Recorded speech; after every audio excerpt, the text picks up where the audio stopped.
Alam niyo ba guys na pwede pala tayong kumita dito kay GCash ng hanggang 15,000 a month kahit nasa bahay lang tayo.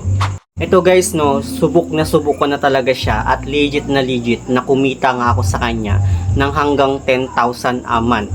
Kaya sa mga kagaya ko dyan na walang trabaho, nasa bahay lang, pero gustong kumita, para sa inyo itong video na to. Okay, let's go.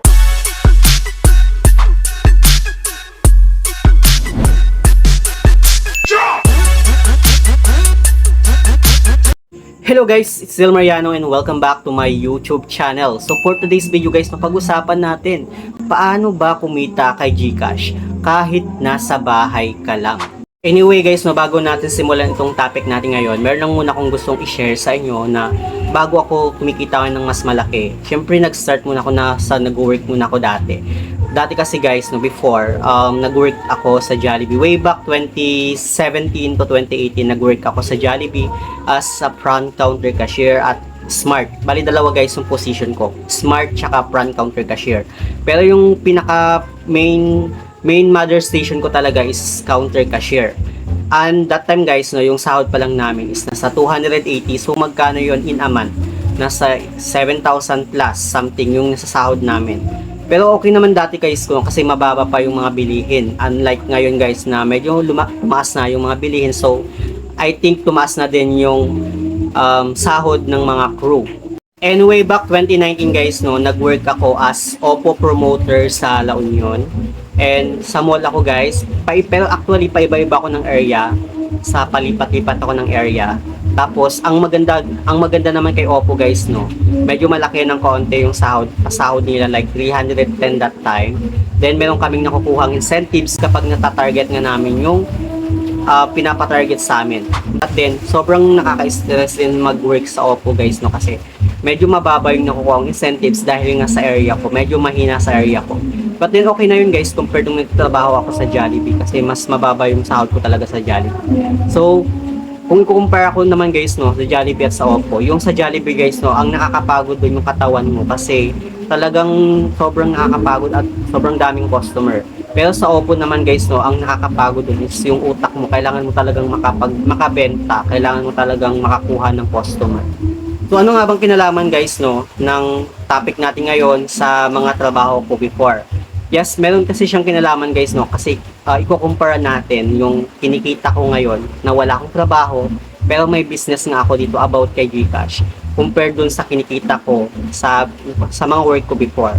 And ngayon guys, no, kumikita nga ako ng 10,000 plus a month dahil nga dito kay GCash. Iba pa yung kinikita ko guys sa tindahan ko, iba pa yung kinikita ko dito kay GCash. So dito nga guys, no, alam ko na meron ng excited sa inyo at gusto na talagang malaman kung paano nga ba talaga kumita kay GCash kahit nasa bahay lang. So Kuya Yel, paano nga ba ako kumita? Paano rin ba ako kumita kagaya mo dito kay GCash kahit nasa bahay ako? Kasi gusto ko din kumita kagaya mo. Alam ko guys, no, na aware na kayo dito sa negosyo na to about kay GCash, which is sobrang in demand niya ngayong gawing business. Ito ngang cash in cash out. Hindi lang guys, no, hindi lang cash in cash out, kundi pati na rin yung bank transfer at pati na rin guys yung pay bills, which is pwede natin siyang pagkakitaan kahit nga nandito lang tayo sa bahay. Ako kasi guys, no, meron akong maliit na sari-sari store and meron akong kakilala na nagbi-business nga nitong GCash, cash in cash out, which is sobrang medyo malayo-layo siya dito sa amin. Lalakarin mo pa ng pagkalayo-layo or pwede mo ding magmotor. So naisipan ko that time na what if mag-business nga ako nitong GCash, cash in cash out. Since meron akong sari-sari store, may mga customer ako sa tindahan ko. And by that time guys, pumatok naman guys yung GCash cash in cash out ko. And ayun, sa akin na sila nagpapa-cash in cash out kasi ako lang dito sa amin guys, dito sa barangay namin, ako lang yung nagpapa-GCash cash in cash out. Although marami akong kalaban guys, no, na may sari-sari store, yung iba sa kanila sobrang lalaki pa lang kanilang mga tindahan compared sa akin na sobrang liit lang. Pero hindi sila guys nagpapa-GCash cash in cash out kasi hindi daw nila alam gamitin si GCash. So yun guys yung advantage ko, kaya ako yung nag-business ng GCash cash in cash out. Kaya lahat ng mga barangay ko dito sa amin guys, sa akin sila nagpapa-GCash cash in cash out kasi kung pupunta pa sa malayo, sobrang layo din. nang pupunta pala, mamamasahe pa sila, lalakarin pa nila. So dito guys, no, ako lang guys mag-isa yung nagbi-business nitong cash in cash out. So yung tanong guys, no, magkano yung charge ko in every amount? So sa akin kasi guys, no, 2% lang yung charge ko, unlike dun sa iba na 3%, which is sobrang laki nun guys, no, ang laki ng kinikita nila. Sa akin 2% lang, which is okay na yun guys. At yun na din yung advantage ko, kaya maraming nagpapag-Gcash cash in cash out sa akin. Kasi mababa lang yung kinakaltas ko dun sa amount na kinukuha nila or pinapadala nila. Kuya Yel, magkano ba yung kailangang pondo para makapagsimula ng ganitong business? I think guys, no, 10,000 is enough na for me. Pero kung kaya mo pa ng hanggang 20k na pondo, pwede yun guys, no. 10,000 sa GCash mo, yung sa laman ng GCash mo, and yung 10,000 is cash mo on hand. Para if ever na may magka-cash out sa'yo, at least meron ka ng cash on hand. At saka if ever na may magka-cash in sa'yo, at least may laman na yung GCash mo. Pero paano naman kung puro cash out? Kasi may mga time guys na puro cash out yung mga customer natin. At nauubusan nga tayo ng pondo. So ako kasi guys, no, meron akong inabil kay GCash para ma-withdraw ko yung pera ko. If ever na puro cash out yung mga customer ko at yung pera ko is nandun na lahat sa GCash. So meron akong kinuha kay GCash guys na Visa card. Ayan.